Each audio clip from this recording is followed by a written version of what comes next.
We're taking another live look out at the ICE facility on Southwest Macadam Avenue in South Portland right now. There is a much larger presence of protesters than we've seen in recent days. It looks like, as you can see on your screen, some protesters burning American flags. So far, things have been relatively peaceful, but we did see one protester being tackled by federal agents and taken into custody earlier tonight. We'll check in once again with Ezra Kaplan in just a moment.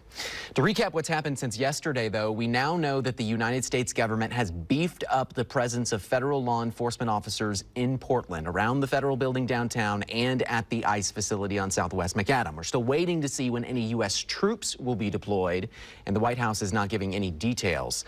Local leaders are urging any protesters to remain peaceful despite the threats and to avoid any direct conflicts with federal officers. The couple hundred people who marched there earlier tonight did exactly that. So local officials held a press conference earlier today speaking against President Trump's decision to send federal troops here to Portland. One of those officials was Portland Police Chief Bob Day, who says his officers have not been facing any challenges when it comes to Portlanders expressing their rights to free speech. We have had an amazing year of free speech expression, and I have no doubt that will continue. We have had literally tens upon thousands of Portlanders walking the streets, in our parks, expressing their First Amendment right, their opinion, their dissidence with what they're seeing happening on a federal or even a local level. And yet we have not had arrests, we have not had vandalism, we have not had challenges that we have faced in years past. We have a track record that we are demonstrating to one another, and we are demonstrating to the country about how this is being done. And again, we've been monitoring the ICE facility in South Portland throughout the day. Yeah, and that's where we find Fox 12's Ezra Kaplan. He's been there all day long. Ezra, how is it looking out there right now? Have you seen the situation evolve over the night? Yeah, not a whole lot of change out here at this point. Still, I would say probably about 100 protesters. I'm going to have Devin give you a look at the scene here. He's just going to show you around. We are seeing a person seems to be burning an American flag right across the street. You know, as you're kind of seeing there is just as much media, maybe a little bit less, but there's a lot of media out here, and there's a handful of protesters. But I think what's really important to understand is that this is really anything from a war zone. You know, as we've said before, there have been times where this area has flared up and there have been confrontations. We also know that the U.S. DOJ has prosecuted, or is beginning to prosecute, at least 25 individuals for federal offenses, for federal crimes that they're charging them with here at the ICE facility. Now, to me, what that means is that the federal justice system is working. There are people who have committed certain, or have allegedly committed acts of violence and other things. They're going to court. They're having their day in court. That's how things are supposed to work. And so, you know, I want to show you a little bit of video that I also took earlier today. If we can show that.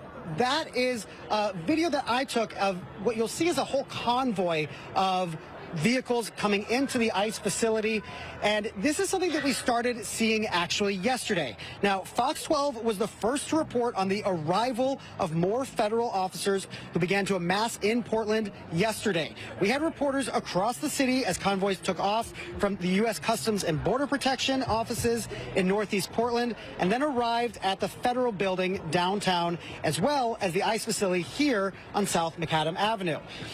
Now, what we don't really know, and we haven't gotten information yet on, is exactly who is coming to town. That being said, we also have talked to folks here on the ground who have been living with this day in, day out for many months now. One of those people goes by the name of Minnie. She has an Instagram account called Balcony Lady. I had the opportunity to speak with her just a few moments ago, and you know, she has a unique perspective because she's not a protester. She lives here and has witnessed it from her balcony night after night. Take a little listen to what she had to say. Some of the stuff that you see on the news, you don't see the full thing. Like, you don't see the rallies of the elderly ladies coming down here and putting flowers down there. And you don't see the interfaith rally, you know, where they're walking down here with signs, and the monks. You don't see the ladies with their rugs sitting right there, you know, crisscross applesauce holding a sign. You don't see that. But you see the chemicals, and you see protesters running away when they're being shot at and hit with shields with their back turns as they're trying to help somebody up. I don't know how all of that is translated into Portland is a hellhole. You know, and as you can hear right behind me, there really has at various times been a party scene down here. I mean, this is a lot of folks who've gotten together. Just as an example, and this is something that Minnie referenced, earlier today we saw several hundred folks gather down the street a little ways and then march this way. It was a group of interfaith individuals, and they were doing a silent march. They walked down here and they just did 3 loops right around the front of the facility. They laid flowers down at this blue line that says U.S. government property, and that was it. They kind of they were holding signs, they expressed themselves, and so there's a variety of different ways that people are coming to this place to express how they feel about the Immigration and Customs Enforcement Department. But as you heard from Minnie, it's really not a war zone. So with that, I'm going to send it back to you guys, and we'll stay on top of any developments down here. Okay, thank you, Ezra, for that. Tonight we are